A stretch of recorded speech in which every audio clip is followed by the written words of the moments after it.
2010년도 청년 실업이 증가하면서요. 삼포 세대라고 하는 말이 등장합니다. 연애, 결혼, 출산. 연애를 포기하고 결혼을 포기하니 출산 또한 포기되는 삼포 시대가 등장하죠. 그 후에 내 집 마련도 포기하고 인간 관계까지 포기하는 사람들이 생겨나면서 오포 세대가 등장하게 됩니다. 근데 이른바 이제는 칠포 세대가 등장하게 되는데요. 연애, 결혼, 출산, 내 집 마련, 인간관계, 여기에 건강과 외모 관리까지 이제 포기하고 그냥 생긴 대로 살겠다. 그냥 그렇게 변한 것에 대한 기대 없이 살겠다라고 하는 사람들까지 등장합니다.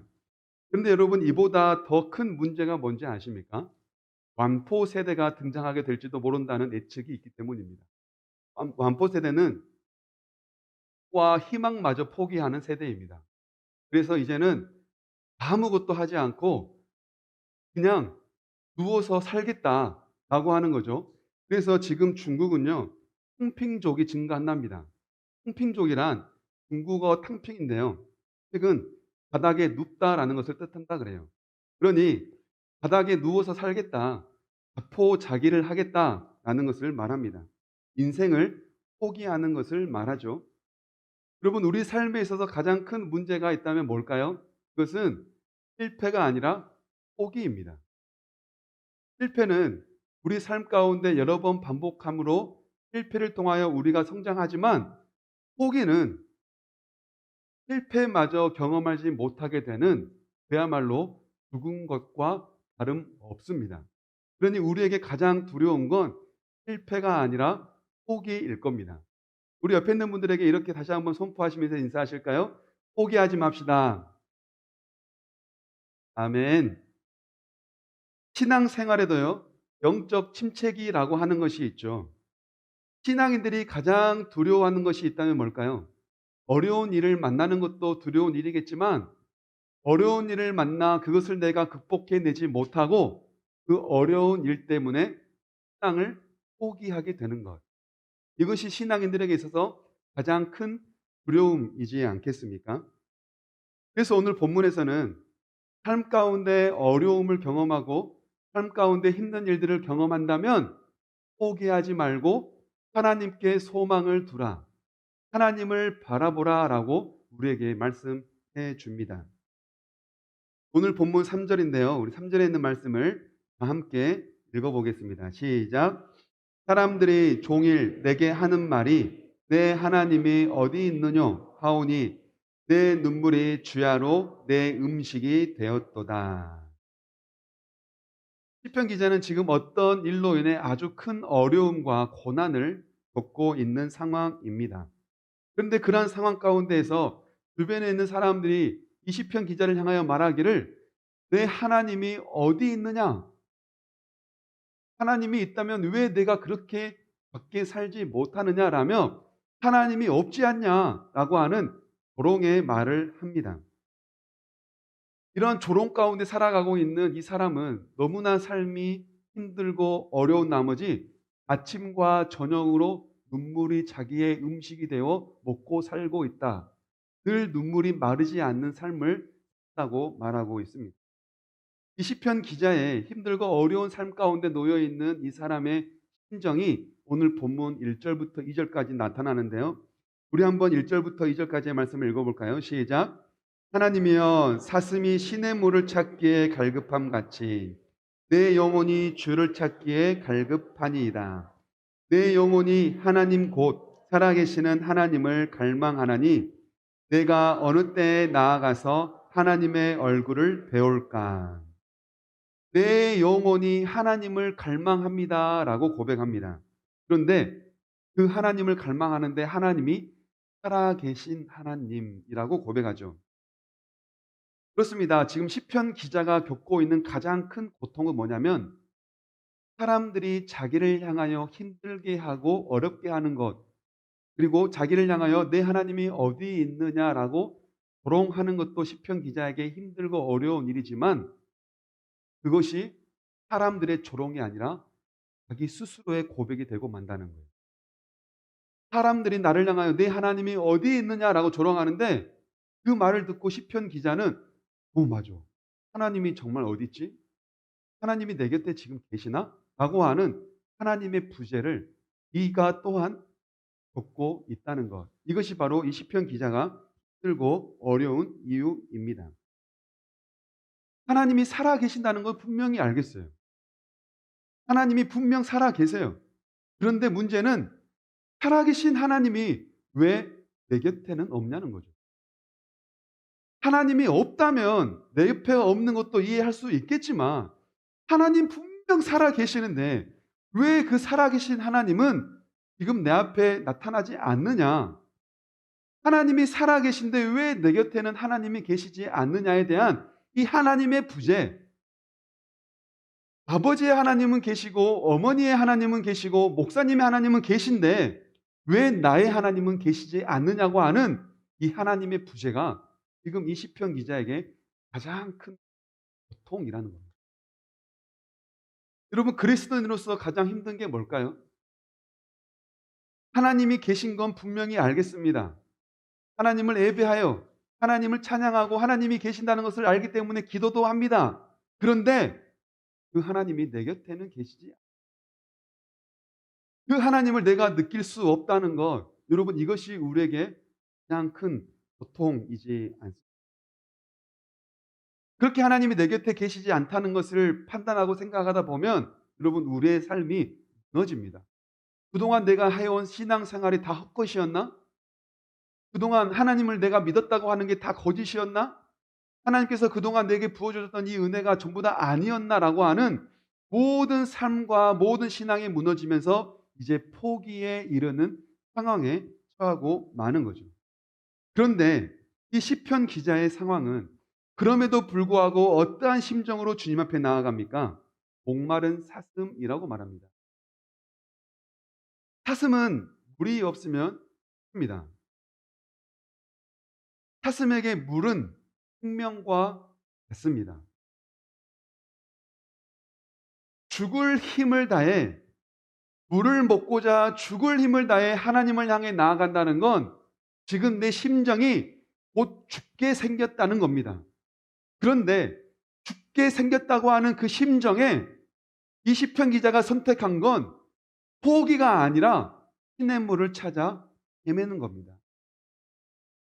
지금 내 상황은 물을 먹지 못해 죽어버릴 것 같은 그 두려움과 공포와 모든 것을 포기하고 싶은 그 상황에 놓여 있지만 그럼에도 불구하고 이가 선택한 건 목마른 사슴이 시냇물을 찾아 죽을 힘을 다해 향해 나아가는 것처럼 하나님을 향해 죽을 힘, 마지막까지의 힘을 짜내 하나님을 향하여 나아간다고 말하고 있는 겁니다.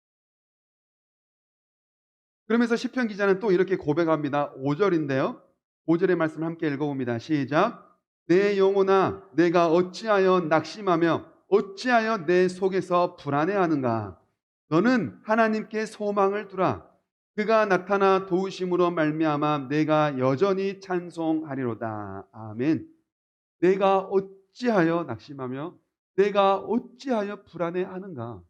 스스로 고백하는 거예요. 내가 어찌하여 왜 내 속에서 불안해하느냐? 왜 스스로 절망을 선택하고 왜 스스로 그동안 낙심하며 살았느냐? 왜 스스로 불안을 무덤파 살고 있느냐? 이제는 그 모든 것을 딛고 일어나 하나님께 소망을 두라. 그럴 때 도우신 하나님을 찬양하게 될 것이다라고 하는 스스로의 고백과 결단을 지금 하고 있는 겁니다. 이 시편 기자는 깨달았습니다.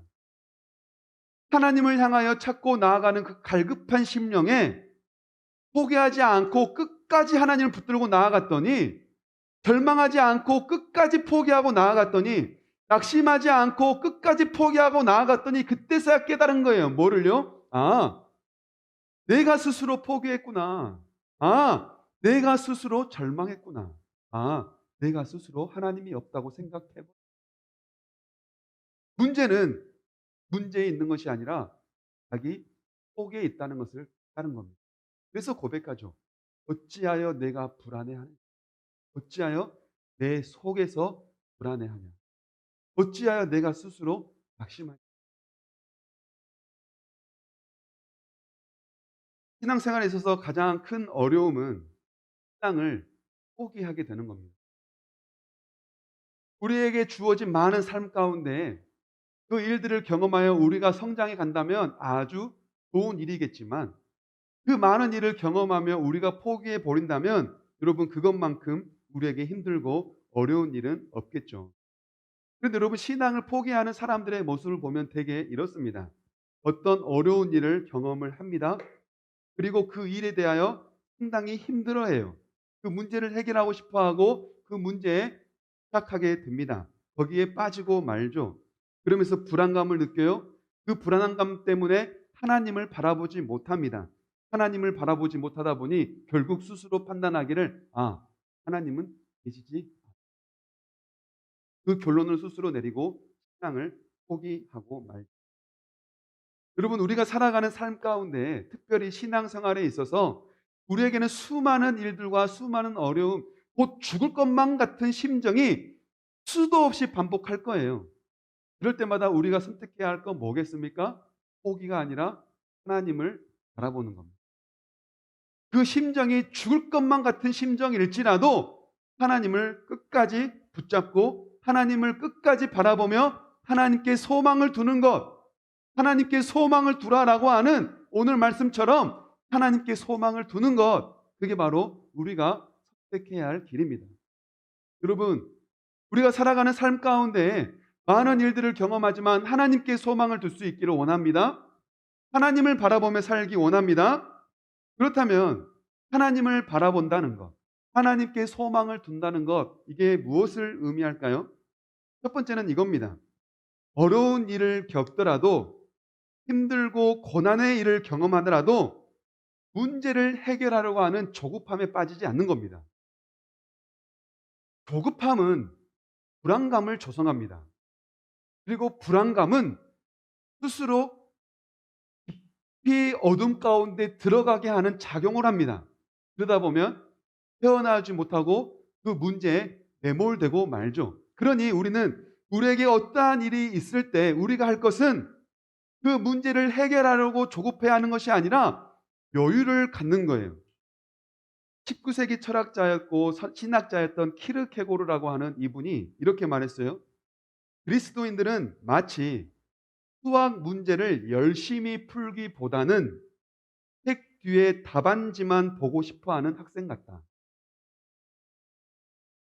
2 더하기 2는 4 더하기 4는, 우리는 문제가 주어지면요, 답을 내리기 원해요. 그리고 또 즉각적인 답을 원합니다. 대부분의 사람들이 우리의 심리가요. 그런데 대부분 우리가 그렇게 답을 내리고 싶어 하는 문제는요, 대부분 우리가 답을 내리지 못하는 문제예요. 왜 그런지 아십니까? 내가 쉽게 답을 내릴 수 있는 문제라면 여러분, 문제가 되지 않을 겁니다. 우리가 쉽게 정답을 아는 거라면 우리에게 문제가 되지 않을 거예요. 그러면 우리는 그 문제에 집착하지 않을 겁니다. 만약 7살 우리 아들이 저에게 아빠 1 더하기 1은? 그러면 제가 2라고 대답할까요? 저는 그냥 몰라라고 말할 것 같아요. 답을 몰라서요? 아니요. 저에게는 그게 문제가 되지 않거든요. 그냥 묻고 넘어갈 법한 일입니다. 그러니 저는 거기에 집착하지 않을 거예요. 그런데요, 대부분 사람들이 끝까지 물고 집착하는 건 내가 해결하지 못하기 때문에 이것을 해결해야 한다고 하는 그 인간의 심리 때문에 우리가 거기에 자꾸 집착하고 거기에 집착하다 보니 매몰되고 불안감을 느끼는 것 아니겠습니까? 그렇다면 우리는 우리가 해결할 수 없는 어떠한 문제 앞에 봉착하게 되면 우리가 해야 할 건 뭐냐면 생각을 전환하는 거예요. 어떻게 해요? 어차피 지금 내가 당장 해결할 수 없는 문제이니 이것을 내가 해결하려고 집착하지 말자. 여기에 내가 얽매이지 말자. 어차피 지금 내가 해결할 수 없다면 여유를 갖자. 여기서 말하는 여유란 왜 나에게 이러한 일이 일어났는지, 이 일을 통해서 내가 어떻게 해야 하나님께서 나에게 더 올바른 삶을 살게 하는 것인지에 대한 왜 이 문제가 지금 나에게 찾아왔는지 그 원인을 생각해 보고 다시 한번 내 마음을 정돈하고 여유를 갖는 것. 그래서 이것으로 말미암아 여유가 우리에게 찾아왔다면 두 번째로 우리가 해야 할 건 이 문제로 말미암아 넘어질 것이 아니라 이 문제로 말미암아 더 하나님과 친밀해져야겠다라고 하는 그 계획을 세우는 거예요. 이게 바로 문제 앞에 여유입니다. 내가 해결할 수 없는 문제 앞에 섰을 때 그 문제를 해결하려고 집착하는 것이 아니라 이 문제가 왜 나에게 일어났는지에 대한 여유를 갖고 다시 한번 생각하며 이것을 통해 내가 하나님을 더 알아야지, 이것을 통해 내가 하나님을 만나야지, 이것을 통해 내가 하나님과 더 친밀해져야지라고 하는 그 계획을 우리가 세우고 나아가야 한다는 거죠. 하나님 당신께 실망했습니다라고 책을 쓴 필립 얀시가요. 책에서 이런 말을 하더랍니다. 인간은 애쓰고 수고하고 한계를 넘어 뻗어 나감으로써 성장한다. 어떤 의미에서 인간은 본성상 해결책보다 문제가 더 필요하다. 왜 모든 기도가 마술처럼 즉각적으로 응답되지 않는가? 왜 회심자들은 모두들 힘겨운 영적 훈련의 노정을 걸어야만 하는가? 왜냐하면 끈질긴 기도와 금식, 연구와 묵상은 1차적으로 우리를 위해서지 하나님을 위해서가 아니기 때문에 우리의 인격은 여러 가지의 삶을 경험하고 여러 가지의 삶을 살아내면서 성장합니다. 마치 우리의 믿음 또한 여러 가지의 상황을 만나고 경험하며 그 일들을 겪음으로 말미암아 성장해 가는 겁니다. 만약 수학 문제를 풀려고 하지 않고 자꾸 답안지만 보고 답을 쓴다면 그 학생은 실력이 늘지 않을 겁니다. 그러나 나의 한계에 다다른 어떤 지점에 이르렀을 때 내가 그것을 포기하거나 문제의 답을 보려고 하는 자꾸 거기에 집착하는 것이 아니라 끈질기게 기도하고 묵상하며 하나님 앞에 나아간다면 우리의 신앙은 땅에 갈 겁니다. 그러니 문제 앞에 있을 때 우리가 해결하고 선택해야 할 건 정답을 알려고 해결책을 알려고 거기에 집착해야 할 것이 아니라 하나님과 더 친밀한 교제가 될 수 있도록 기도하고 묵상하며 나아가야 한다는 거예요. 그러다 보면 기도와 말씀을 통해 묵상을 통해 우리의 신앙이 점점 강해지며 하나님과 친밀해집니다. 하나님과 친밀해지고 하나님의 뜻을 알다 보면 이 문제를 깨닫게 돼요. 왜 나에게 이 문제가 왔는지 그 하나님 앞에 나아가는 기도와 묵상과 친밀함을 통해 깨닫게 되는 거예요. 근데 뭘 깨달을까요? 답을 알까요? 아니요. 저는 답을 안다고 생각하지 않아요. 그때 깨닫는 건 답이 아니라 그동안 나를 괴롭혔던 이 문제들이 때가 아니다라는 것을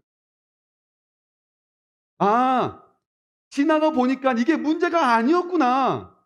그때는 난 너무 힘들었는데 그때는 죽을 것 같은 심정을 느꼈는데 이게 지나고 보니 하나님 앞에 기도하고 하나님과 더 가까이 지내다 보니 이게 문제가 아니었구나. 이거 아무것도 아니었구나. 그때는 그렇게 힘들더니 이게 문제가 아니라는 사실을 깨닫게. 그래서 바울은요. 로마서 8장 28절에서 이렇게 말해요.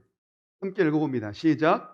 우리가 알거니와 하나님을 사랑하는 자, 곧 그의 뜻대로 부르심을 입은 자들에게는 모든 것이 합력하여 선을 이루느니라. 아멘. 우리는 이 말씀 참 좋아하지 않습니까? 여러분, 이 말씀 중에서도 뭘 제일 좋아해요? 저는 선을 이루느니라를 좋아해요. 모든 것 선을 이루어. 선. 선이 올 거야. 선이 올 거야. 그런데 이 선을 이루게 되게 하는 그 여러 가지의 요소들이 뭔지 아십니까?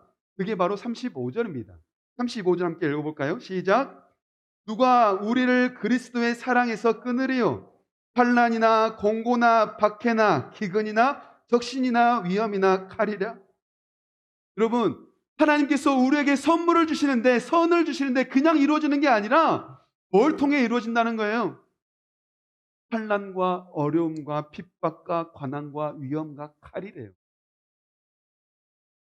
우리는 하나님께서 선을 이루신다라고 하는 이 선을 좋아하지만, 하나님의 선은 그냥 짜잔하고 슈퍼맨처럼 나타나 선을 주시는 것이 아니라, 선을 이루기 위해 우리는 많은 삶의 과정을 겪어야 해요. 거기에는 환난과 핍박과 가난과 기근과,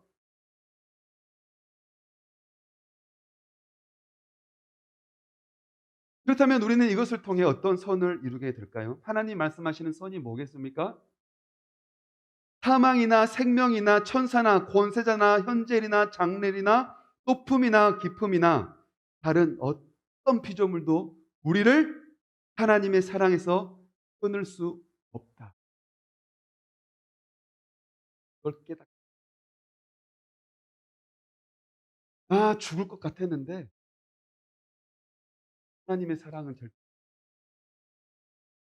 하나님 내 곁에 없다 생각했는데 하나님 내 곁에 없는 거 아니요?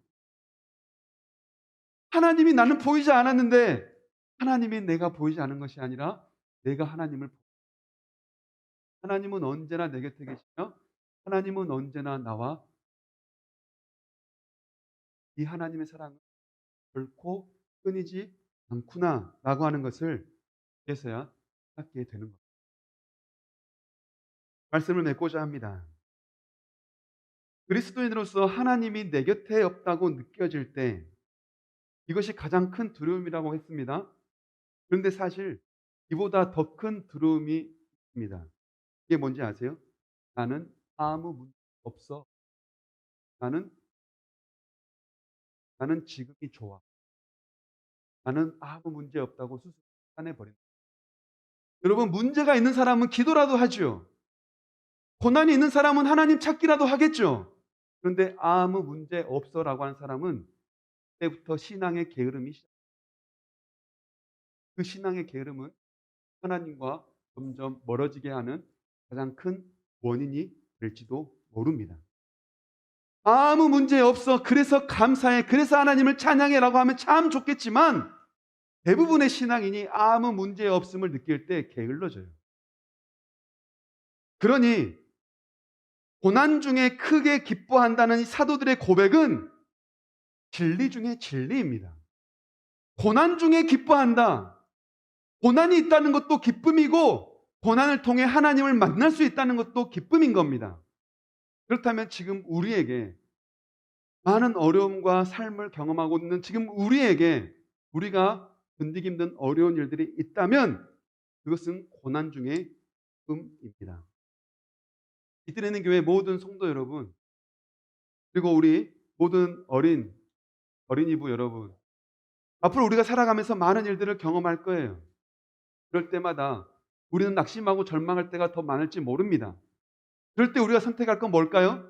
포기입니까? 아니요. 하나님을 끝까지 바라보는 거예요. 죽을 것 같은 그 심정에 있을 때 포기하는 것이 아니라 그 힘을 가지고 하나님을 향해 나아가는 거예요. 죽을 것 같은 그 힘을 가지고 하나님을 바라보는 거예요. 끝까지 매달려 기도하고 끝까지 주님 앞에 묵상하며 나아갈 때 비로소 깨닫습니다. 이게 문제가 아니었구나. 하나님이 나를 사랑하시구나.